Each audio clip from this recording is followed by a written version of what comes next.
Okay. All right, so our next speaker is Dr. Verma from the NIH, and he's going to follow up on this theme on mutagenesis. So the title of his talk is Mutagenesis, Genetic and Epigenetic Alterations of Recipient Cancer Cells.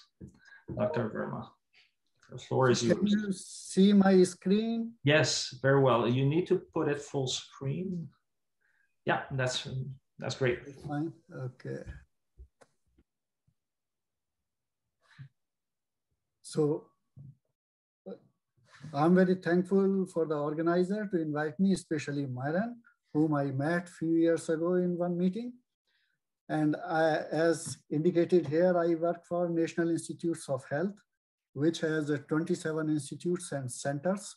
And Cancer Institute is one of them, where I work as program director in epidemiology and genomics research program. And a lot of our things are related with etiology of cancer. Genetic part, Serena covered. A few things I will interject in between, and little bit about epigenetics. As you know, these are stabilizations in gene expression by several mechanisms, except nucleotide sequence changes. And genetic code, you know very well. Epigenetics, methylation code and histones are there. In a sense, genetics tells us what we are capable of, and epigenetics tells when we should start and when we should stop. So there is a balance in these two. And time to time, popular articles also come that your DNA isn't your destiny. And at initial stages, some studies were done on monozygotic twins, which were identical in their genomic structure, but a lot of changes were seen later on in life and disease were developed in that. Then idea came that there is other thing also for cancer development along with genetics, which is independent of that, or sometime interact with the genetics. So that's how it came. And it generated idea of GWAS, which is genome-wide association studies, followed by EWAS, epigenome-wide association studies. Our division is called Division of Cancer Control and Population Sciences. So we cover all cancer continuum from prevention to early detection to diagnosis, treatment, or life after cancer, or survival or quality of life. And when we talk about prevention, it is not only follow-up of cancer recurrence and secondary cancers and preventing them, but restoring transcription, halting progression, or stopping metastasis. So on these themes, our program and division work. Here I have shown that different kinds of cancers, they don't develop in 1 year or few months, they take several years to develop. And our focus most of the time is there that early changes, if we can pick up, then we have time to do something about that. As you saw in genetic alteration, they are very well characterized. So same thing we want to do for other cancers also epigenetically and try to integrate with the genetics. So at different stages and age also, the name of the type of cancer also is different. And now because of subtyping, for example, in breast cancer, we have more than 50 subtyping or molecular subtyping. So those are being studied. And one thing I emphasize to people that you don't have to understand epigenetics to know about genetics, but you must know genetics to understand epigenetics. And this compared to genetics, relatively new area because first genetics came, mutation, genotyping and phenotyping, etc. So from 50s to 2000, it was the age of genomics. And after 2000 only, epigenetics has come because when people saw that only 10 to 15% cancers are regulated genomically, then there should be some other component, which is either environment or lifestyle regulated. So in genomics, as you heard, that mutations have been characterized, and Vogelstein proposed that 12 or 13 pathways are there for genetics. And based on that, genome-wide studies, genome-wide association studies were done at NIH and many other institutes to identify what are disease-associated SNPs and how we can utilize that information. So those were very useful information, which was a big project, but that was successfully completed. And as Serena mentioned, that whole genome sequencing is another part which also helps us in identifying either high-risk populations or for treatment or follow-up. At different times, NIH has initiated different big programs like Roadmap Epigenomics, ENCODE, or IHEC, which is International Human Epigenome Consortia. Those were there. That was after Human Genome Project. And recent one is 4D nucleome, in which we want to see that with the time, what kind of changes we can capture by imaging. And then whole idea is that how this epigenomics, genomics, or transcriptomics, we can integrate with microbiome or metabolome and other kinds of omics. So that is a high priority at NIH. This probably people know, but in terms of epigenetics, chromatin plays a major role in nucleosomes, the way they are separated and when it is accessible. And in DNA of many genes, promoter has CG sequences which get methylated. It's called hypermethylation. At the same time, in some genes, already promoter is hypermethylated and that undergoes hypomethylation. This case is with tumor suppressor genes and another one is for oncogenes. This way, methylation both ways, it plays a role in initiation of cancer. Different components of epigenetics are there. Methylation, most of the studies have been done there, and histone modifications, few studies are there, but they are also very strong and informative. And now, long and short RNA-mediated modifications, they also come under epigenetic regulation and genomic imprinting. So these are different components. And time to time, we hear different terminologies also, like shells and shores, like CpG Ireland, you know, shores which are less than 2 kb from CpG Ireland, shells 2 to 4 kb from CpG Ireland. And remaining region we call in epigenetics area open sea.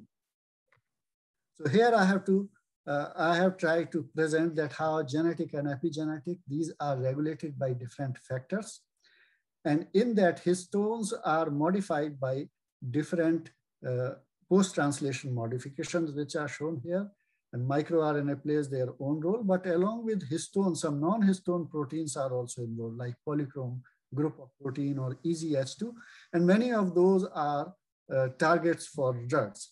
Similarly, less work has been done on repeated sequences like line and 9 sequences, which contribute to the genomic instability. And from the start, the SINE and 9 sequences are hypermethylated, and with the development of disease, they get hypomethylated. If we see how it starts with acetylation of histone and then deacetylation at S3K9 and then silencing by methylation of histone and stably when DNMT binds to that. On top of you see that chromatins or these nucleosomes are quite separated, so transcription factors go in and out. But that is the time when hypermethylation or deacetylation was studied. And at the end, this is a general mechanism that chromatin gets so much compacted that main transcription factors and other proteins cannot get in, and gene gets inactivated. Other terms are also in epigenetics like writers, readers, and erasers. And these are some of the examples like for methylation or deacetylation. So these also are the components. In monozygotic, these studies were conducted. Then in different diseases, contribution of epigenetics was measured. Then in neurological disorders and other diseases, genetic component was prominent, while in cancer and others, genetic was more. Otherwise, lifestyle, diet, and other things are important. And one thing in genome and epigenome, we have to keep in mind that all cells have similar kind of genome, but epigenome is time and temporal as well as tissue-based. So many time of sequencing we have to do. Whole idea is that by epigenetics, we can prevent that also. So exercise and lifestyle plays a major role. In the start of life, epigenetic changes, a lot of those have been studied in our Human Epigenome Roadmap project, and different kind of factors affect that. And later on, those are mostly environmental.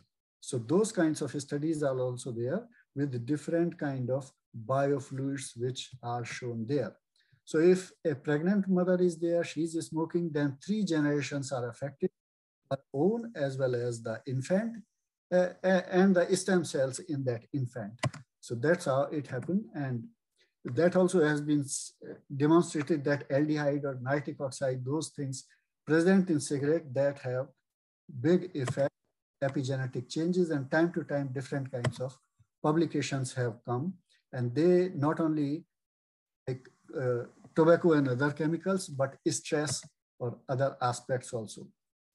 Some aspect at NIH, we are working on vaping and their effect on epigenetic and genetic changes. And to understand cancer etiology or what are the factors affecting that, we need a lot of exposure history, family history, diet and lifestyle, and we need large collection of biospecimen and longitudinally follow-up of different people. And these biomarkers of epigenetics which we use, they should be easily accessible in different biospecimen, and they should be environmentally inducible. To do that, we support a lot of epidemiological studies by collecting different cohorts from different countries, because it's US people from all over the world, they come and they behave differently when it comes to the disease development or stoppage. So these are the places from which more than 2.3 million subjects have been enrolled in different cohorts. And those cohorts are such where disease has, cancer or other diseases have not developed, but we follow them annually or biannually. And for many years we have been doing, and mostly the names of the most followed cohorts are shown here. One more thing I want to emphasize here, then when exposure is for short time, then transcription factors or cell cycle regulator, those changes we see. When it is little longer, then epigenetic changes, promoter methylation or chromatin changes come. And when it is for quite a long time, then mutations or genetic changes come. So idea is that if we can do something about early development, then we are in good shape.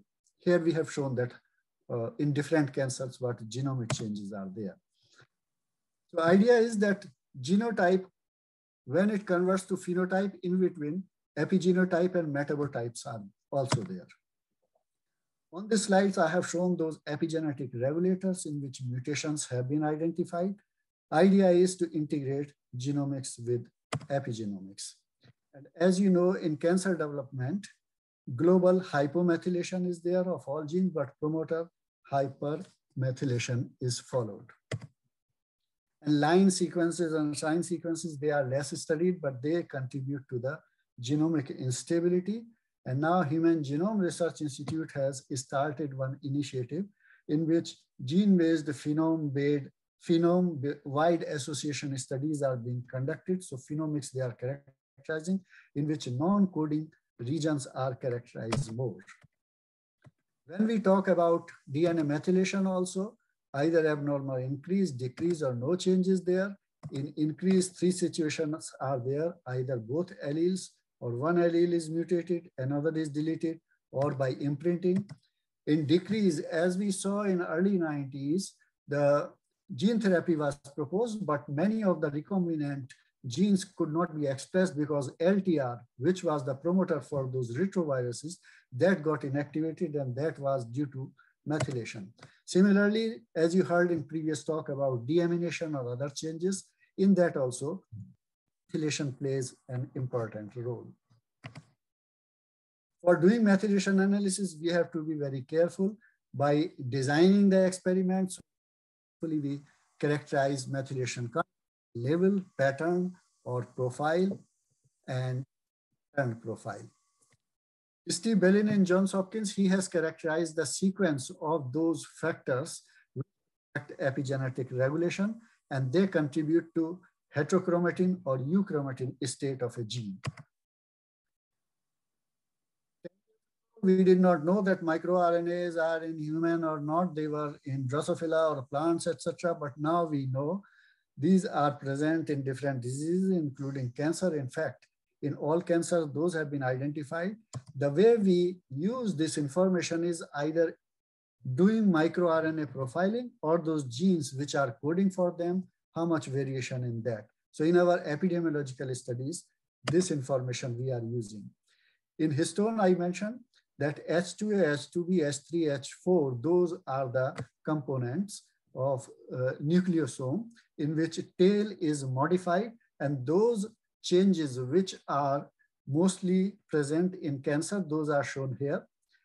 At NIH at one point, we were suggested that these modifications are such which can be characterized only when we have monoclonal antibodies against these modifications. But there was no which could support that kind of work. And as you know, NIH is the largest biomedical research institute with an annual budget of $43 billion. So we developed Epigenome Roadmap program in which one component was to raise monoclonals against these modifications, and we distributed those monoclonals freely so that this can be studied in a better way. And now we know that at different stages, histone modifications can be followed at different times. And these are some of the histone modifications, whether they are mono or di, methylated or acetylated, and they affect the initiation or activation of cancer genes. And technology-wise, now single-cell epigenomics, lot of efforts are there also, considering like cancer is a heterogeneous disease, using micro dissection or other approaches, how we can utilize that. Lot of efforts at NIH we are doing in that direction. And to promote this area, time to time, I edit book on cancer epigenetics or related field, especially in epidemiology, describing host or modifiable factors, how we can use epigenetics about that. In an interview to Nature also, I mentioned that epigenetic changes are reversible, therefore they have an edge over genetics. So that is the main feature. Based on that, a lot of pharmaceutical companies have developed drugs which either alone or in combination, they work on those cancers which are resistant to many, many treatments. And as you know, cancer.gov is a site maintained by us at NCI, and we keep track of all clinical trials which are going on. On this slide, I have shown very well characterized genes which in different cancers are regulated by methylation. And here we have shown those epigenetic regulators. Again, drugs are being developed based on different modifications. Those are the features shown here. So at different stages, different drugs are there. And as it happens with any drug that they have some side effects, so those are also noted like in any clinical trial. Some of those drugs in pipelines are different by different companies, Johnson & Johnson, AstraZeneca, or Beecham and others. Those are shown here. So initially, if you know, like histone deacetylase, those were only one isoform was there, but now we know at different stages of cancer, 11 kinds of histone deacetylase can be found. So different pharmaceutical companies, they are trying to develop inhibitors against those modifications. So that is a very developing field. And if you happen to go to ASCO meetings, American Society of Clinical Oncology, test in drug development that we follow there. And these inhibitors are of different categories, whether short chain fatty acid, aliphatic compounds, or benzamide. I will give you two examples where some of the patients did not give response to other treatment, but azacitidine and valproic acid, which are epigenetic inhibitors, they worked very well. And on day 1, 10, or 28, a group of 55 people were followed, and then they started giving the response in this cancer. Similarly, in another case, valproic acid and all-trans retinoic acid in acute myeloid leukemia and myelodysplastic syndrome, they were used. Here also, a number of patients which were not giving response to treatment, they started giving response. So in combination therapy, like PARP inhibitors, those in combination with epigenetic inhibitor, they work very well, or they work like radiosensitizers. If you treat them, some patients with these epigenetic drugs first, and then do the regular treatment, then response is better. These are some examples that not only in blood cancers, but in solid tumors also, these inhibitors work. And from clinical trials, I have identified that for advanced cancers or cervical cancer, histone or methylation drugs, demethylating drugs or histone modification drug, they drug very well. And as you know that FDA is the approving agencies in US which approves drugs. So 6 of them have been approved by FDA, and it takes many years to get them approved. And Nature Reviews also covered that different kind of clinical trials where epigenetic therapy is being conducted. And pharmaceutical participation is also there, especially in combination therapy. And few examples I am showing here. One important component of epigenetics is in cancer prevention. And in cancer prevention field, it is accepted that about 40%, 30 to 40% cancers just by cancer prevention you can do. And on natural food or their bioactive food components, research is being conducted where it has been seen that if whole bioactive food component or food is given, then they can affect epigenetic mechanism, and they can do. And some of these foods have either methylation, demethylation activity or acetylation activity, or some have both. So that kind of research is also such which we want to follow, and we are following in the cancer prevention field.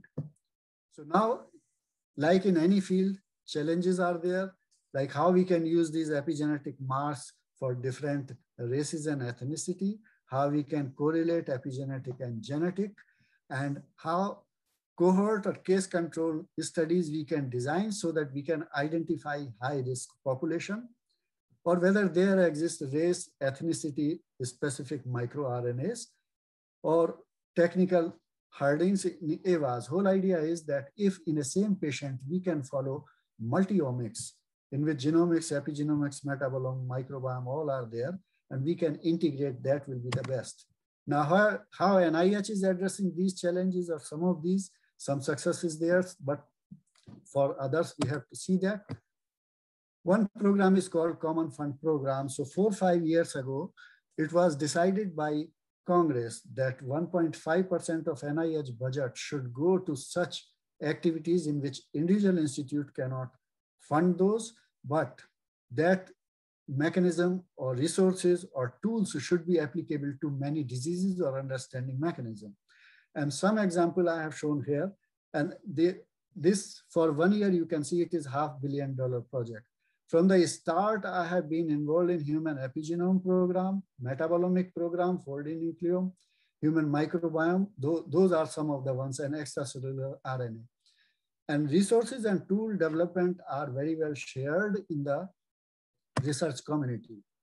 So in this, in 8 or 9 years that human epigenome was completed, in which microRNA profiling, methylation profiling, 11 these histone modifications, all those were completed, and in Nature it was published. So 111 kinds of cells from all over the body, those were taken and characterized for human epigenome.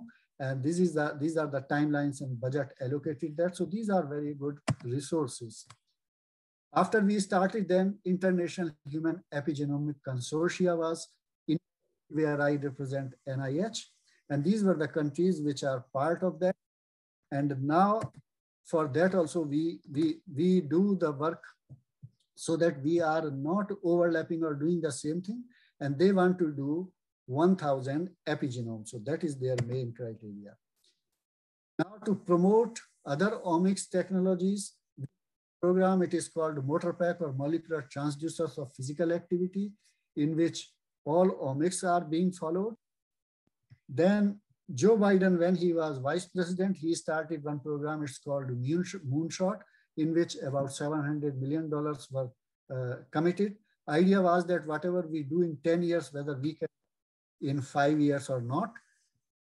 Now, all of us program in which our idea is to enroll 1 million people and follow their electronic medical record, and not only cancer, but other disease also we can follow, because many times when cancer develops, then other diseases also either contribute or as a result of cancer or due to other diseases cancer developed.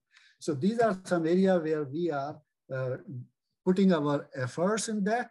And I have covered a lot of things, but I will be happy to answer if some questions are there. Thanks a lot.